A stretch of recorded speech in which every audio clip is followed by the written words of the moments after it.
How's it going, everybody? I got to get this off my chest. I mean, there's so many of these people that we come to love and trust, and within the independent media, screw the mainstream media. It's completely Israeli owned, Jewish owned. The last thing they're going to do is expose the fact that Israeli assassins are assassinating American civilians because they developed an anti-Israel slant. But it's incumbent upon the independent media to bring this information to you so that you can understand what's going on and make up your own decisions. But it's what's bugging the shit out of me is that we have actual videos of the shooter. The video of Rick Cutler where he takes a palm pistol. You can see the barrel protruding from between his fingers. He lines up on Charlie. He takes aim. He fires. His hand recoils from the shot, and then one of the videos you can see the bullet actually leaving the barrel of his gun.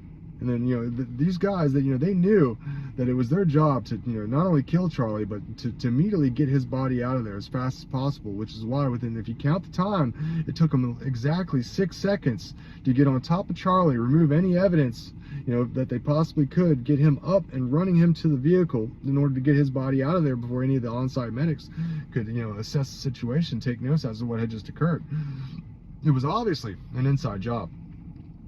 On top of that, this team of assassins, it was the security team that they brought that guy Rick Cutler in there 2 days before the assassination. So he was brought in there specifically to assassinate Charlie Kirk. He was not a permanent employee with that establishment. He was hired 2 days before the event.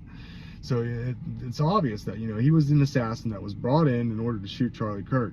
And what's also another glaring piece of evidence that that this was an inside job and that Rick Cutler was the shooter is the fact that if you look immediately after Charlie's shot, a hole develops in his shirt collar here. Now if it was a rooftop shooter and he's shooting at a downwards trajectory, how is a bullet flying 2,000 feet per second going to go through his shirt collar and then make a 90-degree turn within millimeters of his skin and then enter up here in his neck? I mean, it defies the laws of physics. It's an impossibility. It's another smoking gun piece of evidence that proves that your government is lying to you and that they're trying to frame an innocent man for Charlie Kirk's murder.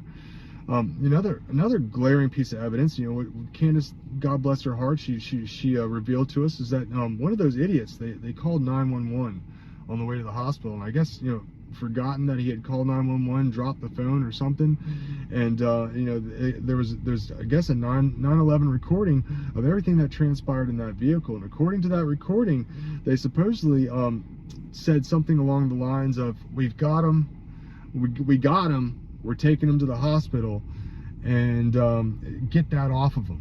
And what else